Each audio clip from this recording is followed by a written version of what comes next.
اللہ تعالیٰ نے انسان کو جو کچھ بھی عطا کیا ہے محض اپنے فضل سے عطا فرمایا ہے، اور مالک کریم نے جو بھی کسی کو دیا ہے وہ بطور امانت عطا فرمایا ہے۔ ہمارے ہاں لوگ یہ سمجھتے ہیں کہ مال کمانے میں، مال کے حاصل کرنے میں اور مال کمانے کے ذرائع اختیار کرنے میں ہمیں محتاط ہونا چاہیے، حلال حرام کی، جائز ناجائز کی پوری تمیز کرنی چاہیے، بڑی اچھی بات ہے۔ لیکن یہ یاد رکھیے گا کہ مال کمانے میں ہی پوری احتیاط کی صرف ضرورت نہیں ہے، مال خرچ کرنے میں بھی پوری احتیاط کی ضرورت ہے، اس لیے کہ مال کمانے کے بعد بھی ہم اس کے حقیقی مالک نہیں بنتے۔ رزق حلال اور طیب طریقے سے جمع کرنے کے بعد بھی ذمہ داری ہے کہ اس کو کہاں خرچ کرنا ہے، کس ترتیب سے خرچ کرنا ہے۔ قرآن مجید فرقان حمید ارشاد فرماتا ہے کہ تمہیں کھانے پینے سے منع نہیں کرتے، لباس پہننے سے منع نہیں کرتے، لیکن اس میں اسراف سے، بے جا خرچ کرنے سے، فضول جگہ پہ لگانے سے منع کرتے ہیں۔ وَكُلُوا وَاشْرَبُوا، کھاؤ پیو، وَلَا تُسْرِفُوا، بس اسراف نہ کرو، فضول خرچی نہ کرو، اور وَلَا تُسْرِفُوا کا معنی فاضل بریلوی نے کیا کہ حد سے نہ بڑھو، کھاؤ پیو لیکن حدود کے اندر رہ کر یہ کام کرو۔ کیوں کہ انہو لا یحب المسرفین، بے شک اللہ تعالیٰ حد سے بڑھنے والوں کو، بے جا خرچ کرنے والوں کو، فضول خرچی کرنے والے کو اللہ پسند نہیں کرتا۔ جس طرح سے یہ ذمہ داری اور یہ نقطہ بڑا حساس ہے کہ مال کو کیسے کمانا ہے، اسی طرح اس حساسیت کو بھی سمجھنے کی ضرورت ہے کہ جائز طریقے سے کمایا ہوا مال جس کو اللہ نے اپنے فضل سے ہمیں عطا فرمایا ہے، اس کو خرچ کرنے میں بھی نہایت احتیاط کی ضرورت ہے۔ نبی اکرم صلی اللہ تعالیٰ علیہ وسلم نے قیامت کے جو سوالات گنوائے ہیں نا، ان میں حضور نے بتایا ہے ہمیں کہ ایک سوال اللہ قیامت کے دن تم سے یہ پوچھے گا کہ مال کہاں سے کمایا، اور یہ بھی پوچھے گا کہ خرچ کہاں کیا تھا، اس لیے کہ تم کوئی حقیقی مالک تو نہیں نہ بن گئے۔ ہمارے ہاں بے جا اسراف، فضول خرچی، اس کے مظاہر اگر کبھی دیکھے جائیں تو وہ بھی بہت ہی زیادہ ہیں، اور اس میں سب سے بڑی جو قباحت پیدا ہوتی ہے اسراف میں اور فضول خرچی میں، وہ یہ ہوتی ہے کہ اللہ کی نعمت کی ناقدری ہوتی ہے۔ حضرت سعدی شیرازی فرماتے ہیں کہ ایک شخص بڑا مجبور ہو کر کے کسی بادشاہ کے دروازے پہ آیا تھا، تو بادشاہ نے اسے کئی مہینوں کا کھانا دیا اور اس سے بڑی محبت کی، تو اس نے سمجھا میں منظور نظر ہوں، اتنا مجھے نوازا گیا ہے، تو پھر اس نے اس طرح سے اسے خرچ کیا کہ ایک ہفتے میں ہی سارا ضائع کر کے جب دوبارہ مانگنے آیا تو بادشاہ اتنا ناراض ہوا کہ وہ کہنے لگا تو آج آیا ہے، آج کے بعد میرے دربار کے ارد گرد نظر نہ آنا۔ تو اس فقیر کی زبان سے نکلا کہ آپ کے تو سخاوت کے قصے بڑے معروف ہیں، اور ایک فقیر کو نوازنے سے آپ کا بگڑے گا بھی کچھ نہیں، تو آپ اس طرح کی سختی کیوں کر رہے ہیں؟ تو اس نے کہا اس لیے کر رہا ہوں کہ مجھے تکلیف یہ ہوئی ہے کہ جو میں نے تحفے تمہیں دیے تھے تم نے قدر نہیں کی،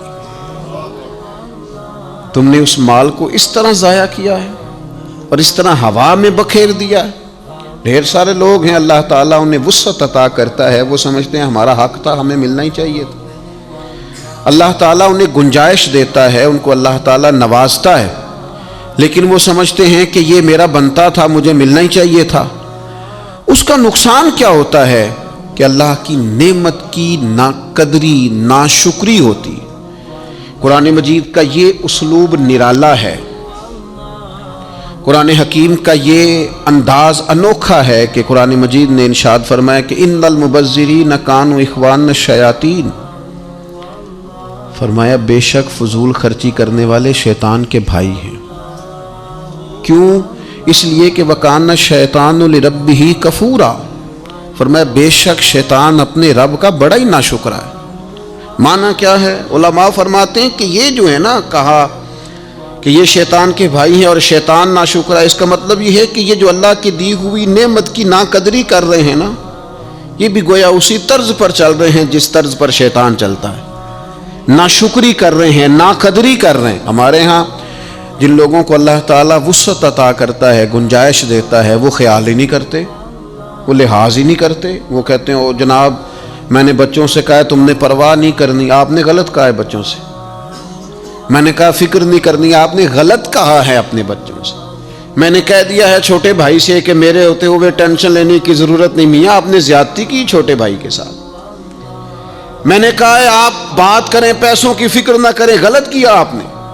میں آپ کو کس طرح بتاؤں کہ جس ملک کے اندر لوگ روٹی کو شام کو ترستے ہیں، اس ملک کا یہ منظر بھی عام ہے کہ وہاں نئے ماڈل کا موبائل آئے تو ختم ہو جاتا ہے۔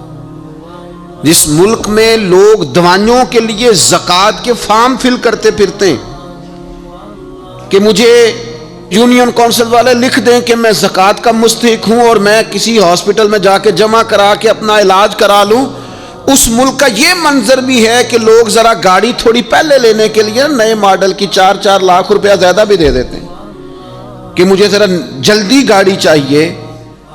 نبی اکرم صلی اللہ تعالی علیہ وسلم گھر تشریف لائے، ابن ماجہ میں موجود ہے، سیدہ عائشہ صدیقہ فرماتی ہیں روٹی کا ایک ٹکڑا زمین پہ گرا ہوا تھا، کریم نے اٹھایا اور حضور فرمانے لگے عائشہ اس کی قدر کرو، رزق جس گھر سے ناراض ہو جاتا ہے دوبارہ پلٹ کے نہیں آتا، اس کی قدر کرو، اس کا خیال کرو۔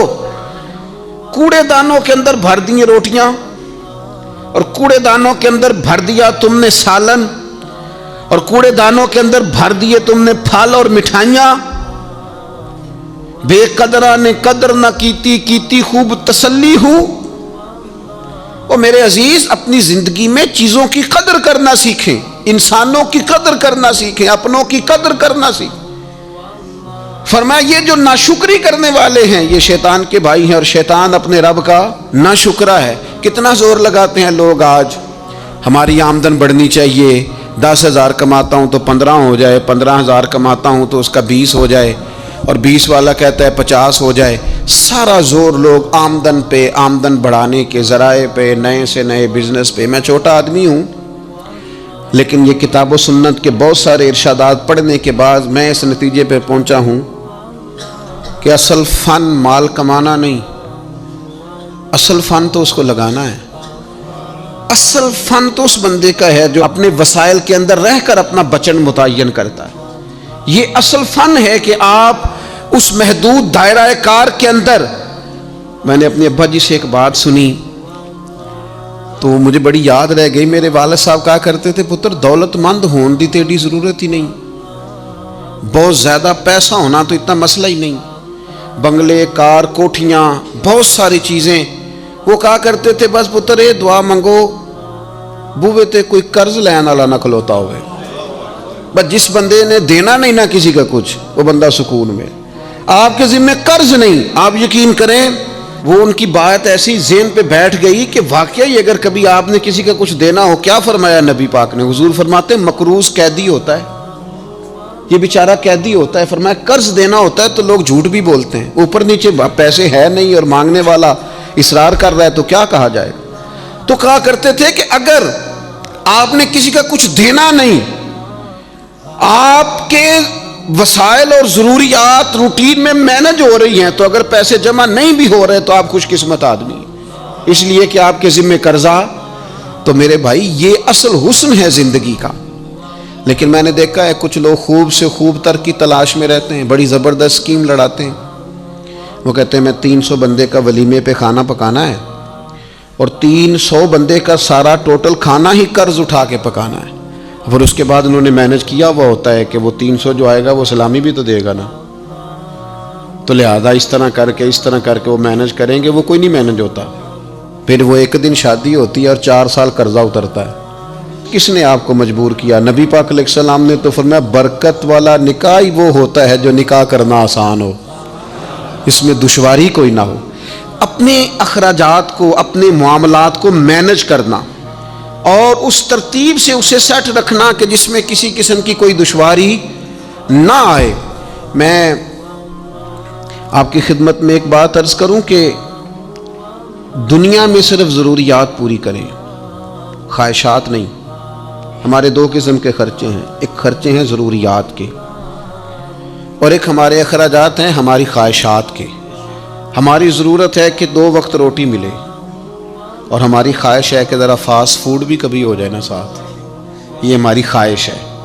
ہماری ضرورت ہے کہ ایک سواری ملے جس پر ہم بیٹھیں اور ہم جا کر کے جو ہماری ذمہ داری ہے وہ ادا کریں، جہاں ہمیں جانا ہے ہم ہو کے آ جائیں، یہ ہماری ضرورت۔ اور ہماری خواہش یہ ہے کہ گاڑی اگر کبھی نئے ماڈل کی ہو نا، یہ خواہش، اگر ذرا زیادہ آرام دہ ہو، یہ خواہش ہے۔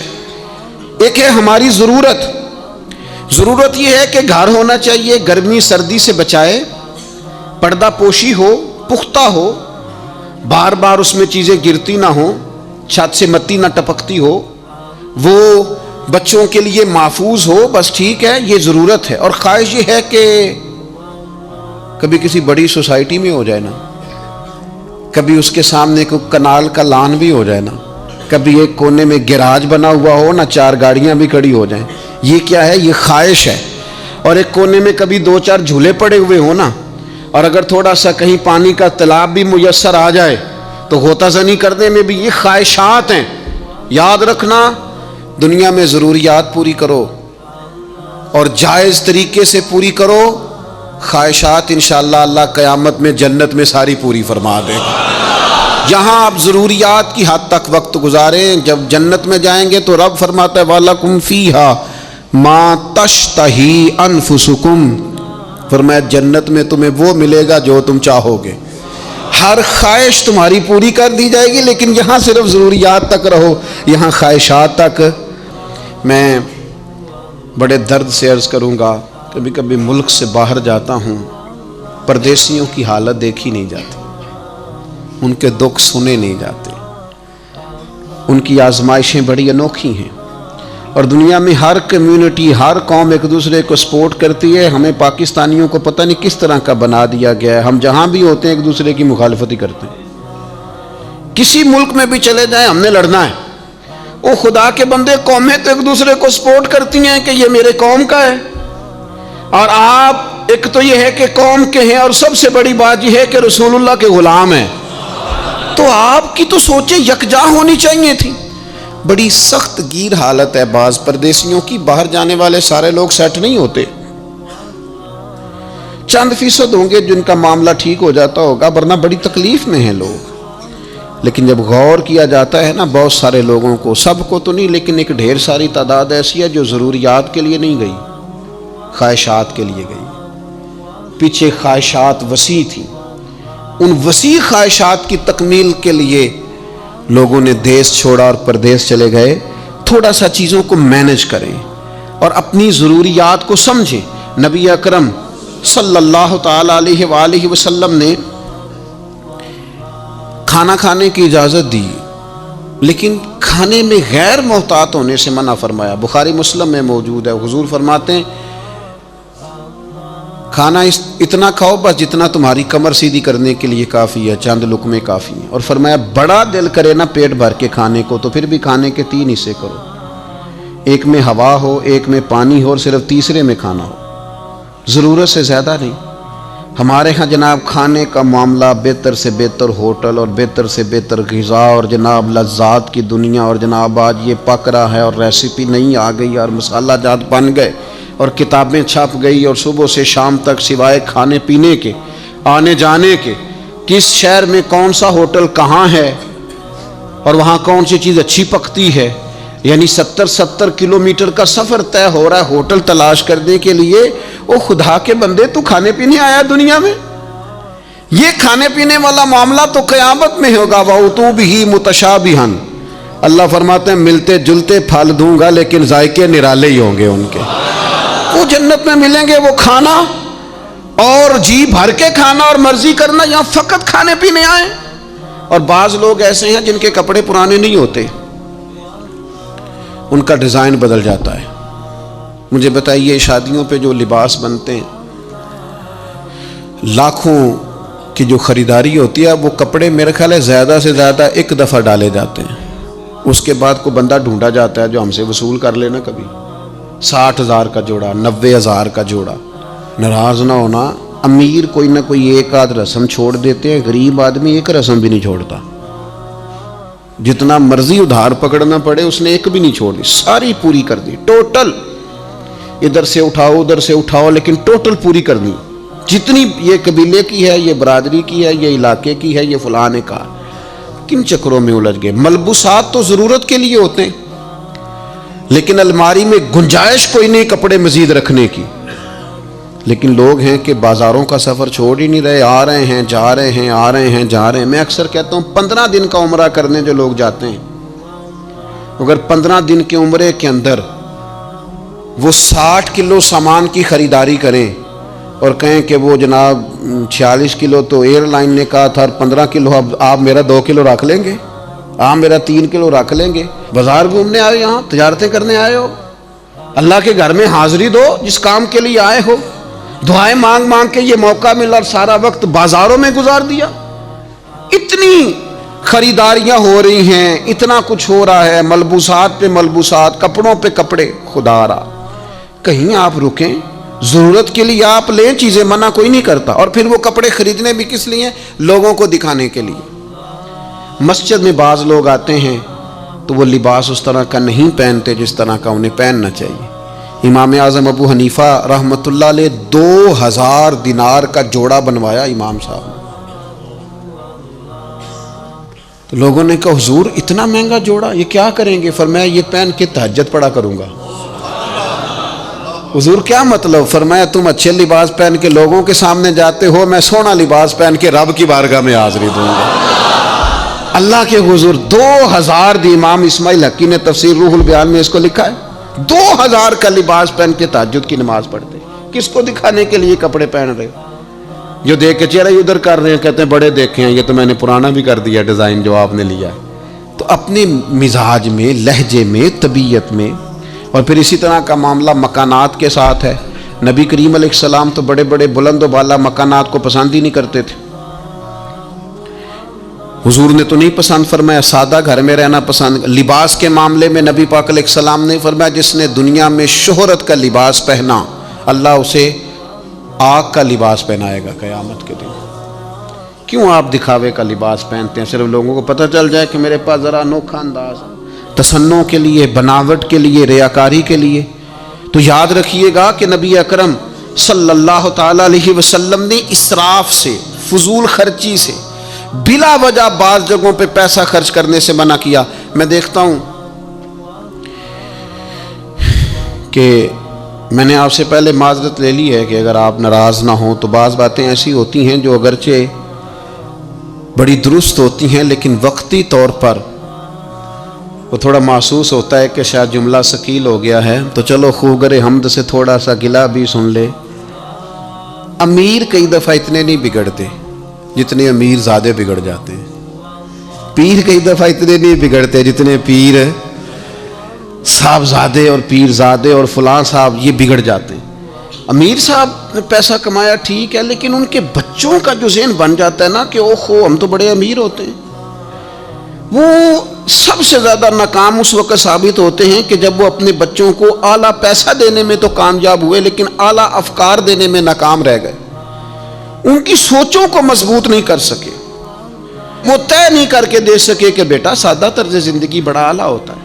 مجھے بتائیے نا کہ ایک آدمی صرف اس لیے موبائل چینج کر رہا ہے کہ اس کے جناب ماڈل بدل گئے ہیں اور اس نے نئے ماڈل کا لینا ہے، اور دوسری طرف حالات یہ ہیں کہ کچھ لوگوں کو غذا میسر نہیں ہے، سطح غربت سے نیچے زندگی گزار رہے ہیں، لباس پورا میسر نہیں ہے کہ وہ بیچارے سردی سے اپنے آپ کو چھپا لیں۔ اپنی آنے والی نسل کو اس طرح کا مزاج دیں، ان کو اس طرح کا سمجھائیں کہ وہ کفایت شعار ہو۔ میرے ایک دوست ہیں، کم و بیش کو 13-14 سال سے میری ان سے دوستی، ایک چھوٹی سی وہ دکان کرتے ہیں۔ میں نے زندگی میں کبھی اس شخص کو نہیں دیکھا کہ اس نے کبھی آ کے کہا حالات بڑے خراب ہیں، میں نے ایک دن پوچھا، میں نے کہا یار لوگ کیا ہی دیتے ہیں؟ تو آپ کہنے لگے جی میں نے شروع سے اپنے بچوں کو اور گھر والوں سے کہا تھا کہ جو میرے پاس ہے اسی میں جینا ہے، اس سے آگے نہیں بڑھنا۔ یہی اللہ تعالیٰ کا ہمارے حق میں فیصلہ ایک کرم ہے اور اسی میں ہم نے زندگی گزار دی۔ کہنے لگے ایک تو میں کسی اسکیم کا حصہ نہیں بنتا، اور ایک سادے کپڑے پہن کے مجھے کبھی شرمندگی نہیں ہوتی، اور ایک یہ کہ مجھے جہاں بھی کہیں بٹھا دیا جائے میں اپنے آپ کو کمزور نہیں سمجھتا۔ میں نے یہ طے کر لیا ہے کہ وہ مجھے کیوں نہیں پسند جو رب نے میرے لیے پسند کیا ہوا ہے، میں کسی کو دیکھ کے کیوں للچاؤں۔ یہ طرز زندگی مضبوط طرز زندگی، یہ افکار، یہ مضبوط افکار ہیں۔ آپ تھوڑا سا چیزوں سے باہر آئیں، اسراف، فضول خرچی اور یہ ساری چیزیں۔ پھر میں دیکھتا ہوں کہ اگر کوئی شخص تھوڑا بہت چیزوں میں بچتا بھی ہے تو وہ بعض ایسی چیزوں کا خیال نہیں کرتا جس کا اسے اور بھی خیال کرنا چاہیے۔ اگر آپ کے گھر میں پانی کھلا آتا ہے تو آپ کبھی اپنے ہی ملک میں سفر کر کے دیکھیں، بعض جگہیں ایسی ہیں جہاں پینے کو پانی نہیں ملتا، تو آپ کو اللہ تعالیٰ نے عطا کیا ہے تو آپ ضائع کر رہے ہیں۔ وہ ٹوٹی اگر کسی جگہ سے لیک ہو گئی ہے اور اس میں پانی کے قطرے بہتے جا رہے ہیں تو کہتے ہیں کوئی حرج نہیں، کل پرسوں ٹھیک ہو جائے گی۔ آپ اگر وہ کوئی چیز آپ کو وافر مل گئی ہے، اللہ کے فضل سے زیادہ ہو گئی ہے، تو آپ کو قدر ختم ہو گئی ہے۔ نبی اکرم صلی اللہ تعالی علیہ وسلم کو اگر برتن بھر کے پانی دیا جاتا تھا تو چوتھے حصے سے وضو کر لیتے تھے۔ رسول پاک صلی اللہ تعالی علیہ وسلم نے یہاں تک تاکید فرمایا اگر تمہارے گھر کے سامنے نہر بھی ہو تو پھر بھی میں تمہیں اجازت نہیں دیتا کہ تم وضو کرتے وقت پانی ضائع کرو، استعمال کرتے وقت پانی کا ضیاع کرو۔ نہر بھی چل رہی ہو تو پھر بھی محتاط طریقے سے تمہیں پانی استعمال کرنا ہے، تمہیں اسراف کرنے کی اجازت نہیں ہے، فضول خرچی کی تمہیں اجازت۔ اور پھر میں نے یہ بھی دیکھا ہے بعض لوگوں کو کہ وہ کونے پہ ہو کے شکوہ کرتے ہیں، وہ کہتے ہیں دیکھو کتنا مالدار ہے لیکن کتنا سوچ سمجھ کے چلتا ہے، تو کیا کرے اگر مالدار ہے تو۔ بعض لوگوں کا خیال ہوتا ہے بندہ بڑا مالدار ہے، ہم نے فلاں کام کہا تھا تو اس نے توجہ نہیں کی، تو بھائی پیسے اس کے ہیں، آپ کو تنقید کی اجازت ہی نہیں ہے۔ اگر تو آپ کا قرض اس نے دینا ہے تو آپ تنقید کریں گے، ویسے آپ کیسے کر سکتے ہیں؟ ہم بعض ایسی چیزوں کا مطالبہ کرتے ہیں جن کا دین ہمیں پابند نہیں کرتا اور اس میں ہم شدت بھی کرتے ہیں۔ وہ کہتے ہیں دیکھا جی ان کے کہہ دینے سے کام ہو جانا تھا، کیسے ہو جانا تھا بھائی؟ تو اتنی زیادہ تکلف میں آنے کی ضرورت نہیں ہے۔ آپ کوشش کریں اللہ تعالیٰ اخلاص عطا کرے، باقی رستے تو وہ آسان کر دیا کرتا ہے، وہ آسان کر دیتا ہے۔ لیکن کسی بھی چیز میں آپ شدت پسندی کا شکار نہ ہوں، الجھے نہیں۔ آپ کوئی کام بھی ایسا نہ کرے جس میں کوئی چیز ضائع ہو۔ اسراف سے جتنا بچ سکتے ہیں، فضولیات سے جتنا بچ سکتے ہیں۔ ایک بڑا خطرناک لفظ لوگ بولتے ہیں، زندگی سہولیات والی جو ہے دین اسے منع نہیں کرتا، آپ سہولیات والی زندگی اختیار کریں، لیکن بعض لوگ کہتے ہیں کہ میں نے نا عیش پرستی والی زندگی جینا ہے، میں بے تحاشا مال خرچ کروں گا، یہ 10 بندوں کا کھانا ہے تو 50 کا پکاؤ، 20 بندوں کے کھانے کی ضرورت ہے تو 100 کا پکا دو۔ عیش پرستی کی زندگی۔ مسند امام احمد بن حنبل میں ایک روایت ہے، اس کے لفظوں میں جو گہرائی ہے، جملوں میں جو حسن ہے اور سمجھانے کا جو انداز کریمانہ ہے۔ حضرت معاذ بن جبل رضی اللہ تعالیٰ عنہ فرماتے ہیں نبی پاک نے مجھے یمن کا گورنر بنایا تو حضور نصیحتیں فرما رہے تھے، فرماتے فرمایا معاذ گورنر بن کے جا رہے ہو، عیش پرستی والی زندگی سے بچنا۔ کیا انداز ہے محبوب کا۔ حضور فرمانے لگے جو رب کے بندے ہوتے ہیں وہ عیش پرست نہیں ہوتے، جو اللہ کے بندے ہوتے ہیں وہ عیش پرست۔ یہ مسند امام احمد بن حنبل اور مشکات دونوں میں موجود۔ فرمایا عیش پرستی والی زندگی سے بچنا۔ اللہ کے بندے کون ہوتے ہیں؟ کن فی الدنیا کانک غریب و عابر سبیل۔ فرمایا دنیا میں یوں رہنا جیسے مسافر رہتے ہیں، جیسے راہگیر رہتے ہیں، وہ لوگ جو تھوڑی دیر کے لیے کہیں رکیں، اس طرح کی زندگی حضور نے پسند فرمائی۔ ہم کن چیزوں میں الجھ گئے؟ ہم اپنی خواہشات کو تھوڑا روکیں، اور جب دل تڑپ کر کسی چیز کی خواہش کرے تو اسے کہیں کہ تم کدھر نکل رہا ہے، تو مدینے والے کا غلام ہے، یہ چیز تیرے اندر پیدا کیسے ہوئی؟ جو محب ہوتے ہیں وہ تو محبوب کے پابند ہوتے ہیں۔ تو من چاہیے زندگی نہ جی، وہ زندگی گزار جو رسول پاک تیرے لیے پسند کرتے ہیں۔ وہ جو مجھے تنگ کوئی نہ کرے، وہ مجھے پریشان کوئی نہ کرے، وہ مجھے جگائے کوئی نہ، یعنی کسی کو آپ 10:30 بجے فون کریں، 10:30 بجے دن کے، اور وہ بندہ اگر آپ کو ٹیلی فون پہ کہے کہ یار تم سویرے سویرے خیر سی نا، بھائی 6 بجے جماعت ہوئی ہے، 6:15 بجے اور 10:30 ہو گئے ہیں، تیری اجے بھی سویرے سویرے ہی ہے، کیا بات کر رہا ہے تو اگر اس طرح کا مزاج لوگوں کا ہو جائے تو پھر یہ طریقہ ٹھیک ہے۔ اور بعض ایسے لوگوں کو بھی دیکھا 1 بجے فون کر رہے ہیں، 2-4 دفعہ فون کیا تو اٹھایا نہیں، تو اٹھا لیا ہے تو وہ اعتراض کر رہے ہیں ایڈی چھیتی سو گئے ہو۔ بھئی اب آپ کو اللہ تعالیٰ رحم فرمائے، اگر آپ کا موبائل نہیں سونے دے رہا تو جس نے سونا ہے اسے تو سونے دے وہ تو۔ اور یہ اب پینڈو ہونے کی علامت ہے کہ اگر آپ جلدی سو جاتے ہیں اور صبح جلدی اٹھ جاتے ہیں، آپ دیہاتی بندے ہیں۔ تو میرے عزیز، اسراف نہیں، فضول خرچی نہیں، حد سے تجاوز نہیں، آپ کوئی بھی کام کریں اسے معتدل رکھیں، اس پر آپ غور کریں۔ میں نے دیکھا ہے لوگوں کو تنقید کرتے ہوئے، وہ دیکھو جی کتنا اللہ نے نوازا ہے لیکن بندہ بڑا ہی سوچ سمجھ کے چلتا ہے، تو یہ تو تعریف کرنے والی بات تھی، آپ تنقید کر رہے ہیں۔ اللہ کا بڑا انعام ہے لیکن وہ شخص جو ہے نا وہ بعض چیزیں جو ہیں ان میں بڑی وہ سختی کرتا ہے، تو بھئی یہ تو تعریف والی بات تھی۔ ہاں بخل اگر کرتا ہے تو پھر مذموم ہے، کنجوسی کرتا ہے جہاں خرچ کرنا چاہیے نہیں کرتا تو پھر بات زیادتی والی ہے، لیکن اگر وہ سوچ سمجھ کے چلتا ہے، اسراف سے بچتا ہے، تو یہ تو تعریف والی بات تھی۔ اللہ کے پیارے رسول صلی اللہ تعالیٰ علیہ وسلم نے فرمایا 3 باتوں کو اللہ بڑا ہی ناپسند فرماتا ہے، مسلم شریف میں موجود۔ ایک فرمایا یاوہ گوئی کو، فضول بولتے رہنے کو، بلا وجہ باتیں کرنے کو اللہ ناپسند کرتا، اور دوسرا رسول پاک علیہ السلام فرماتے ہیں بلا وجہ کے سوالات، کوئی ضرورت نہیں ان چیزوں کی، ان سوالات کو کثرت سے کرنے کو اللہ ناپسند فرماتا ہے۔ اور تیسرا حضور فرمانے لگے بلا وجہ مال ضائع کرنے کو اللہ ناپسند کرتا ہے۔ خدا نے تجھے اپنی رحمت سے دیا اور تو ضائع کرتا جا رہا ہے، لٹاتا جا رہا ہے۔ تجھے اللہ نے اگر اپنے فضل سے دیا ہے تو اب کرنے کا کام یہ ہے کہ تو اس میں احتیاط کر، تو اس چیز کو سمجھ۔ ہمارے پاس جو کچھ بھی ہے نا میرے دوستو، یہ ہمارے رب کی طرف سے ہمارے پاس امانت ہے، امانتوں کو کبھی بھی ضائع نہیں کرتے۔ اللہ کا فضل ہے ہمارے پاس، اگر کچھ ہے تو مجھے بتائیے فضل کو ضائع کر دیا جاتا ہے؟ بغیر سوچے سمجھے لٹا دیا جاتا ہے؟